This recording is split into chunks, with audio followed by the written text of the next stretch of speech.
إن الحمد لله نحمده ونستعينه ونستغفره ونعوذ بالله من شرور أنفسنا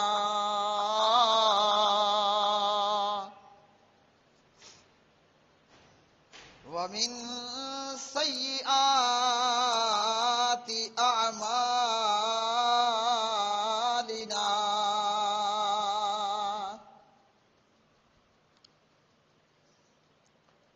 من يهده الله فلا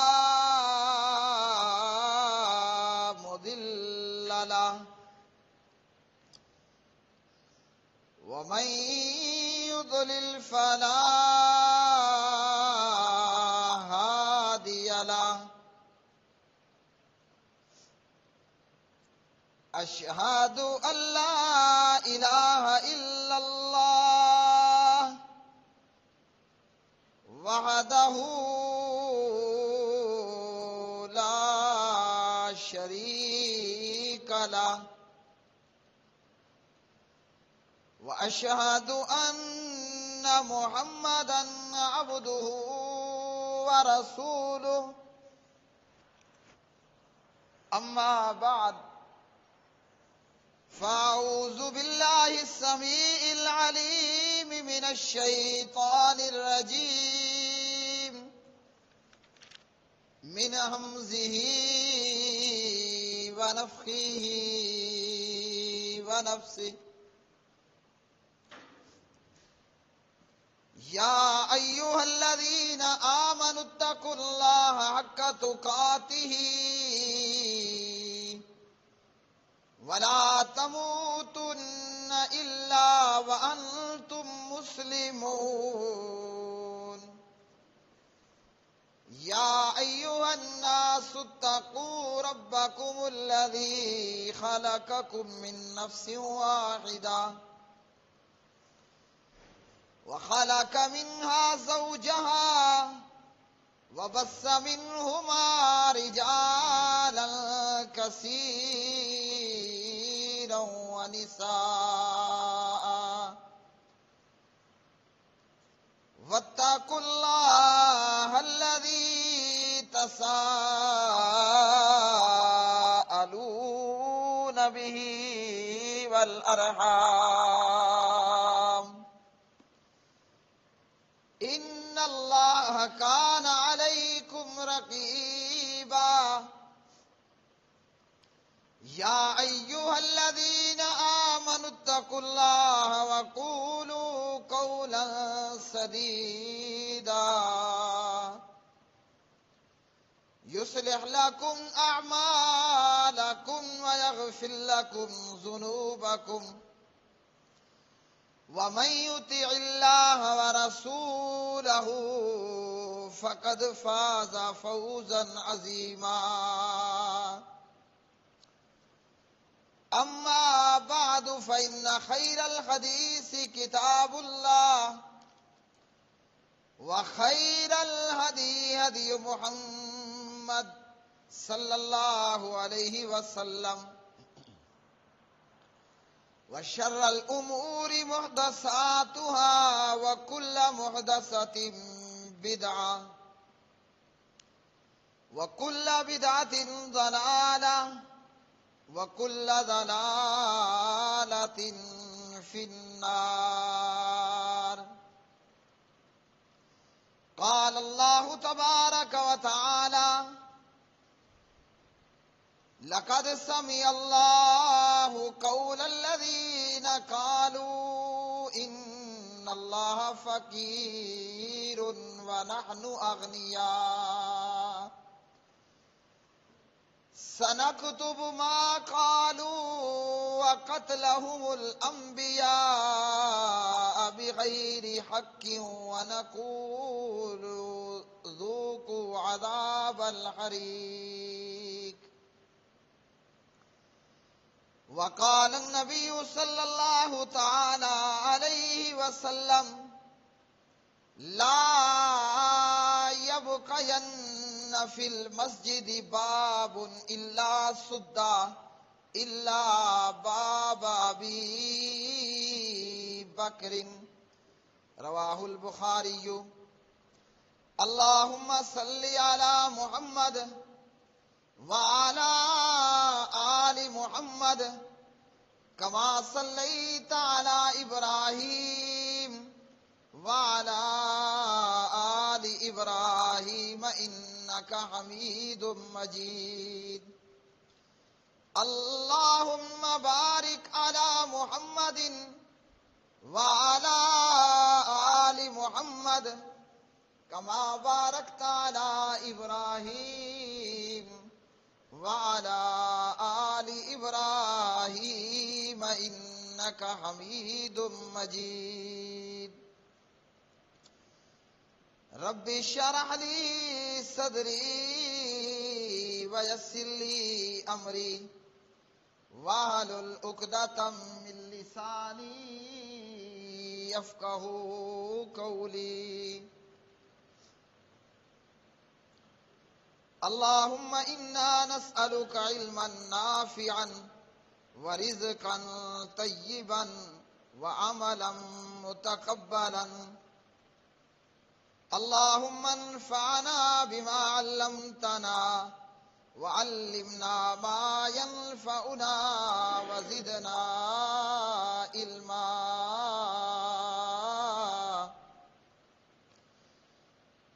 تمام قسم کی حمد و ثنا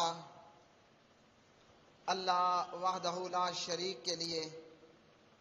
جو ساری کائنات کا خالق، مالک، رازق، داتا، دستگیر۔ بے شمار درود و سلام نبی مکرم رسول معظم محمد مصطفیٰ احمد مجتبیٰ محمد الرسول اللہ صلی اللہ علیہ وآلہ وسلم کی مبارک ذات پہ، جس کو اللہ رب العالمین نے ساری کائنات والوں کے لیے ہادی بنا کر مبعوث فرمایا۔ پیارے بھائیوں، آج کا خطبہ جمعہ بنام ابو بکر صدیق رضی اللہ تعالی عنہ، سیدنا جناب ابو بکر صدیق رضی اللہ تعالی عنہ کی سیرت طیبہ پر یہ تیسرا خطبہ جمعہ ہے۔ جناب ابو بکر صدیق رضی اللہ تعالی عنہ پیارے نبی صلی اللہ علیہ وسلم کے رازدار ہیں، آپ صلی اللہ علیہ وسلم کے رفیق خاص ہیں۔ حضرت ابو بکر صدیق رضی اللہ تعالی عنہ پیارے نبی صلی اللہ علیہ وسلم کے یار غار ہیں۔ جناب ابو بکر صدیق رضی اللہ تعالی عنہ محسن اسلام ہیں۔ اسی طرح ابو بکر صدیق رضی اللہ تعالی عنہ مسلمانوں اور مومنوں کے بالاتفاق امام برحق، امام اول، خلیفہ اول ہیں، اور پیارے نبی صلی اللہ علیہ وسلم کے قبر میں، آپ کے روضے میں آپ کے مکین، آپ کے پڑوسی ہیں۔ حضرت ابو بکر صدیق رضی اللہ تعالی عنہ پیارے نبی صلی اللہ علیہ وسلم کے سسر خاص ہیں، اور حضرت ابو بکر صدیق رضی اللہ تعالی عنہ مومنوں اور مسلمانوں کے پہلے خلیفہ برحق ہیں، اور جو جناب صدیق کی خلافت سے انکار کرنے والے وہ مومن نہیں بلکہ وہ مومن ہیں۔ حضرت ابو بکر صدیق رضی اللہ تعالی عنہ کے بے شمار فضائل و مناقب ہیں۔ یہ ان فضائل و مناقب کو مختصر کرنے کے باوجود آج تیسرا خطبہ حضرت ابو بکر صدیق رضی اللہ تعالی عنہ کی سیرت طیبہ پر۔ حضرت ابو بکر صدیق رضی اللہ تعالی عنہ ان خوش نصیب بندوں میں سے ہیں کہ جن کی گواہی، جن کے سچا ہونے کی گواہی خود اللہ وحدہ لا شریک نے دی۔ اس دنیا کے اندر تین ایسے بچے گزرے ہیں کہ جنہوں نے اپنی ماں کے گود میں بول کر بے گناہ ہونے کی گواہی دی، کہ میری ماں بے گناہ ہے، یا 3 بچوں میں سے ایک بچے نے یہ گواہی دی کہ جریج جو ہے وہ پاک صاف ہے، اور اسی طرح ایک بچے نے اپنی ماں کی گود کے اندر بول کر یہ کہا کہ اللہم لا تجعلنی مثلہ، اے اللہ مجھے اس گھڑ سوار اس فلاں بندے کے جیسے نہ بنانا۔ حضرت مریم علیہ السلام پر تہمت لگی، جناب عیسیٰ علیہ السلام اپنی ماں کی گود میں بول کر اپنی ماں کے پاک دامن ہونے کی گواہی دیتے ہیں۔ قال انی عبد اللہ آتانی الکتاب وجعلنی نبیا۔ اسی طرح بنی اسرائیل کے اندر ایک بزرگ تھے جن کا نام جریج تھا۔ ایک بدکارہ عورت نے اس بزرگ پر زنا کی تہمت لگائی کہ میرے پیٹ میں جو حمل ہے، بچہ ہے، اس جریج نے میرے ساتھ زنا کیا اور اس زنا کی وجہ سے یہ مجھے حمل ہوا۔ لیکن جب وہ بچہ پیدا ہوا تو حضرت جریج رحمت اللہ علیہ نے اس بچے سے پوچھا 2 رکعت نماز پڑھ کر، تیرا باپ کون ہے؟ بچے نے جواب دیا الراعی، میرا باپ بکریوں کا چرواہا ہے۔ یعنی جریج نے میری ماں کے ساتھ برائی نہیں کی، بلکہ میری ماں نے کسی چرواہے کے ساتھ منہ کالا کیا، جس کے نتیجے میں یہ حمل ہوا اور میں پیدا ہوا۔ اور اسی طرح بنی اسرائیل کی ایک عورت اپنے بچے کو دودھ پلا رہی ہے کہ ایک خوبصورت خوب رو جوان وہاں سے گزرا، تو اس عورت نے اللہ سے دعا کی کہ اے اللہ میرا بیٹا بھی اس طرح ہو اور اس کے جیسا بنا۔ تو اس بچے نے اپنی ماں کا دودھ پیتے ہوئے دودھ چھوڑا اور یوں دعا گو ہوئے اللہم لا تجعلنی مثلہ، اے اللہ مجھے اس جیسا نہ بنانا۔ اور ان 3 بچوں نے ماں کی گود کے اندر بولا، ان میں سے 2 نے جو ہے 2 میں سے ایک نے مریم کے پاک دامن ہونے کی گواہی دی، اور ایک بچے نے بول کر جریج کے پاک دامن ہونے کی گواہی دی۔ لیکن جب جناب ابو بکر صدیق رضی اللہ تعالیٰ عنہ کی باری آئی تو حضرت ابو بکر صدیق رضی اللہ تعالیٰ عنہ کے سچا ہونے کی گواہی میں کوئی بچہ بول کر گواہ نہیں بنتا، بلکہ حضرت ابو بکر رضی اللہ تعالیٰ عنہ کے صدیق ہونے اور آپ کے صداقت کے تعلق سے اللہ وحدہ لا شریک نے خود گواہی دی۔ اسی طرح جناب صدیق اکبر رضی اللہ تعالیٰ عنہ کی بیٹی سید عائشہ رضی اللہ تعالیٰ عنہ جب منافق عبداللہ بن ابی بن سلول نے حضرت عائشہ پر زنا کی تہمت لگائی تو تب بھی اللہ وحدہ لا شریک نے عائشہ کے پاک دامن ہونے کی گواہی دی۔ قرآن مجید فرقان حمید ہے، سورہ آل عمران ہے۔ اللہ رب العالمین فرماتے ہیں لَقَدْ سَمِعَ اللَّهُ قَوْلَ الَّذِينَ قَالُوا إِنَّ اللَّهَ فَقِيرٌ وَنَحْنُ أَغْنِيَاءُ سَنَكْتُبُ مَا قَالُوا وَقَتْلَهُمُ الْأَنْبِيَاءَ بِغَيْرِ حَقٍّ وَنَقُولُ ذُوقُوا عَذَابَ الْحَرِيقِ۔ اللہ نے ان لوگوں کی بات سن لی جنہوں نے کہا کہ اللہ تو فقیر ہے اور ہم مالدار ہیں، یقیناً ان کی یہ بات ہم لکھ لیں گے، اور وہ جو نبیوں کو ناحق قتل کرتے رہے ہم ان سے کہیں گے کہ اب جلانے والے عذاب کا، جہنم کا مزہ چکھو۔ یہ آیات بینات اللہ رب العالمین نے جناب صدیق رضی اللہ تعالی عنہ کی گواہی دینے کے لیے نازل کی۔ واقعہ یہ ہوا کہ حضرت ابو بکر رضی اللہ تعالی عنہ یہودیوں کے پاس ان کی درسگاہ میں گئے، اور ابو بکر نے دیکھا کہ ایک یہودی عالم وہاں موجود ہے اور اس کے گرد یہودی لوگ بھی موجود ہیں، اور جناب ابو بکر صدیق رضی اللہ تعالی عنہ نے اس عالم سے، اس یہودی سے جا کر کہا وَيْحَكَ اتَّقِ اللَّهَ وَأَسْلِمْ فَوَاللَّهِ إِنَّكَ تَعْلَمُ أَنَّ مُحَمَّدًا لَرَسُولُ اللَّهِ صلی اللہ علیہ وسلم، افسوس ہے تیرے اوپر، اللہ سے ڈر جا، اسلام کو قبول کر لے، اللہ کی قسم یقیناً تو جانتا ہے کہ محمد صلی اللہ علیہ وسلم اللہ رب العالمین کے رسول ہیں، اور وہ اللہ کی طرف سے حق لے کر آئے ہیں جن کا تذکرہ تم اپنے پاس تورات اور انجیل میں لکھا ہوا پاتے ہو۔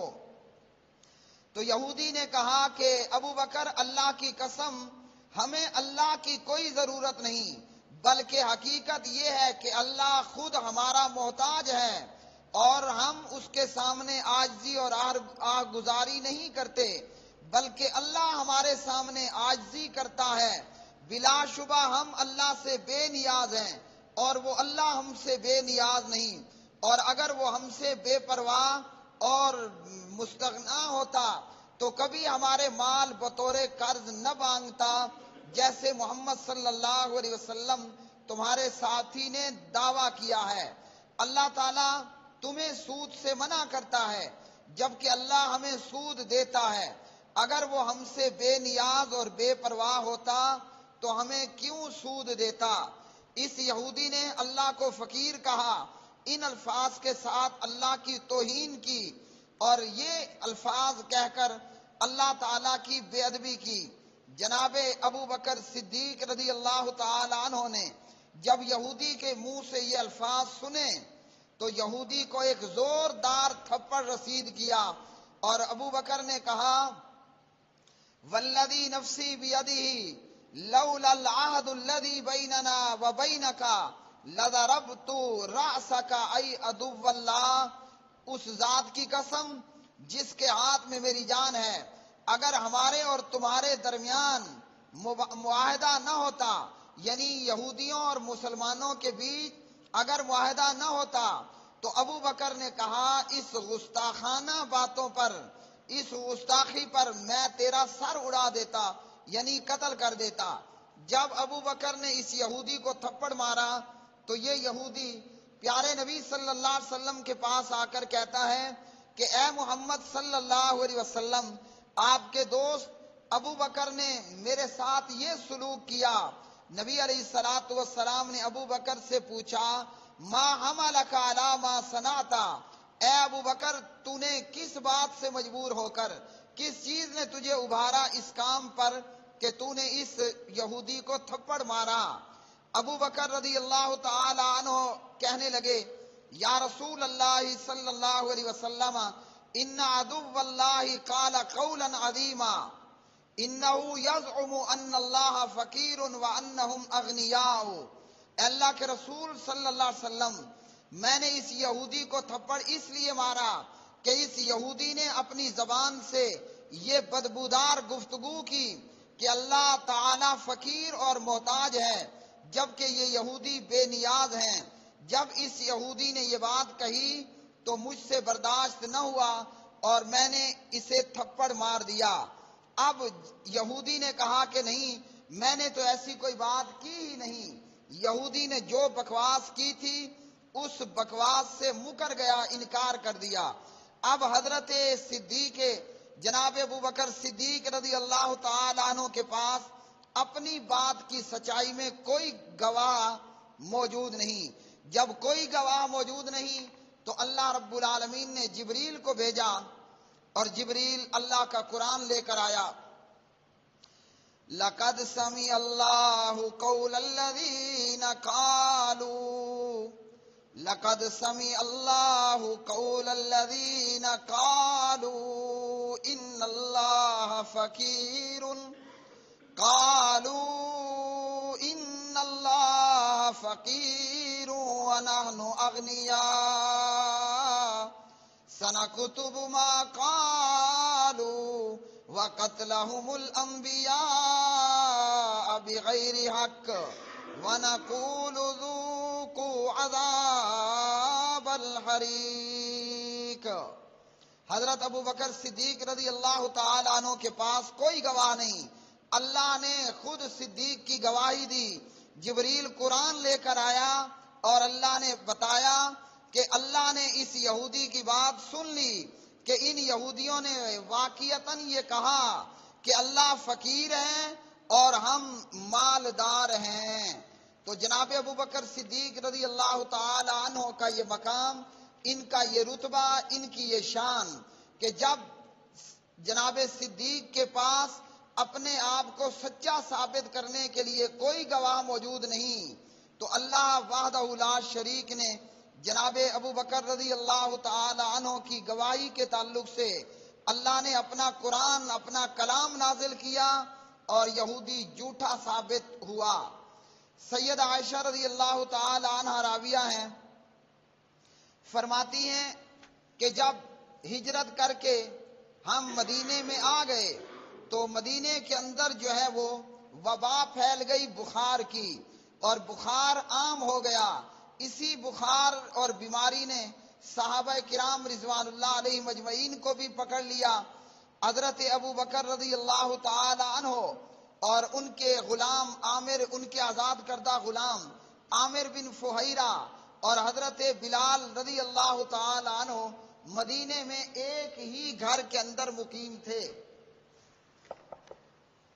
حضرت بلال رضی اللہ تعالی عنہ اور عامر بن فہیرہ اور جناب ابو بکر رضی اللہ تعالی عنہ مدینے کے اندر ایک ہی گھر کے اندر مقیم تھے، قیامت پذیر تھے، اور ان تینوں کو بخار نے آ لیا، تینوں بیمار ہوئے اور بخار سے ہوئے۔ حضرت عائشہ رضی اللہ تعالی عنہ پیارے نبی صلی اللہ علیہ وسلم سے اجازت لے کر جو ہے وہ ابو بکر رضی اللہ عنہ کے پاس آئیں، اور جناب ابو بکر رضی اللہ تعالی عنہ سے اپنے باپ کے پاس آئی اور پوچھا کہ اپنے آپ کو آپ کیسا محسوس کرتے ہیں؟ تو حضرت ابو بکر رضی اللہ تعالی عنہ فرماتے ہیں کہ ہر آدمی کو اپنے گھر والوں میں صبح سلام کیا جاتا ہے، حالانکہ موت اس کے جوتے کے تسمے سے بھی زیادہ اس کے قریب ہوتی ہے۔ یعنی حضرت ابو بکر شدید بخار کی حالت میں تھے۔ اسی طرح سید عائشہ نے بلال سے پوچھا تیرا کیا حال ہے؟ تو حضرت بلال رضی اللہ تعالی عنہ نے بھی بخار سے بہت زیادہ جو ہے وہ طبیعت ان کی خراب۔ اسی طرح عامر بن فہیرہ سے پوچھا تو حضرت عامر بن فہیرہ رضی اللہ تعالی عنہ ان کی طبیعت بھی بخار سے حد زیادہ خراب۔ حضرت عائشہ رضی اللہ تعالی عنہ نبی صلی اللہ علیہ وسلم کے پاس آئیں اور آ کر بتایا کہ ابو بکر بھی بخار سے ہیں